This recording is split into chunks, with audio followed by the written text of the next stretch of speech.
দেশের চাকরি প্রার্থীদের জন্য দারুণ সুখবর। এবার আধার কার্ড দপ্তরে কর্মী নিয়োগের বিজ্ঞপ্তি প্রকাশ করেছে। ছেলে মেয়ে সকলে আবেদন জানাতে পারবেন। আধার দপ্তরে প্রকাশিত বিজ্ঞপ্তি অনুযায়ী বেশ কয়েকটি শূন্যপদে কর্মী নিয়োগ বিজ্ঞপ্তি প্রকাশ করেছে।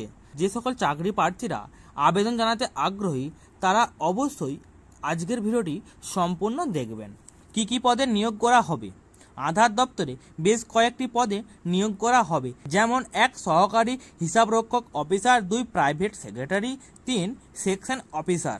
শিক্ষাগত যোগ্যতা উপযুক্ত পদগুলিতে আবেদন করতে ইচ্ছুক তাদের শিক্ষাগত যোগ্যতা থাকতে হবে পদ অনুযায়ী উপযুক্ত যোগ্যতা ও অভিজ্ঞতা সম্পর্কে আরও বিষয় জানতে অফিসিয়াল নোটিশটি অবশ্যই ডাউনলোড করে দেখে নেবেন। বয়সসীমা: যে সকল চাকরি প্রার্থীরা উপযুক্ত পদগুলিতে আবেদন করতে ইচ্ছুক তাদের বয়স থাকতে হবে 56 বছর বা তার নিচে। মাসিক বেতন: উপযুক্ত পদগুলিতে নিযুক্ত প্রার্থীদের মাসিক বেতন দেওয়া হবে 47,600 থেকে 1,51,100 টাকা পর্যন্ত।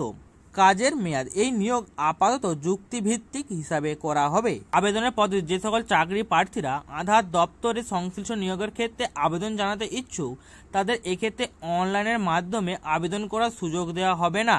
এক্ষেত্রে অফলাইনের মাধ্যমে আবেদনপত্র জমা করতে হবে। অফলাইনে আবেদনপত্র ডাউনলোড করতে অফিসিয়াল ওয়েবসাইটে ভিজিট করতে হবে অথবা অফিসিয়াল নোটিশ ডাউনলোড করতে হবে। এরপর অফিসিয়াল নোটিশ থেকে আবেদনপত্র প্রিন্ট আউট করে বের করে নির্ভুলভাবে পূরণ করতে হবে। এরপর জরুরি সমস্ত ডকুমেন্টের জেরক্স কপি দিয়ে একটি খামের ভেতরে ভরে নির্দিষ্ট ঠিকানায় জমা করতে হবে।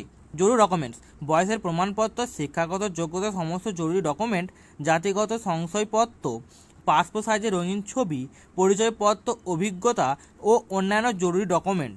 আবেদন করার সময়সীমা: যে সকল চাকরি প্রার্থীরা অফলাইনের মাধ্যমে আবেদন জানাতে আগ্রহী তারা 15 মে পর্যন্ত আবেদন জানাতে পারবেন। তো বন্ধুরা, এই ছিল আজকের আমার ভিডিওটি যদি ভালো লাগে চ্যানেলটিকে অবশ্যই সাবস্ক্রাইব করে দেবেন।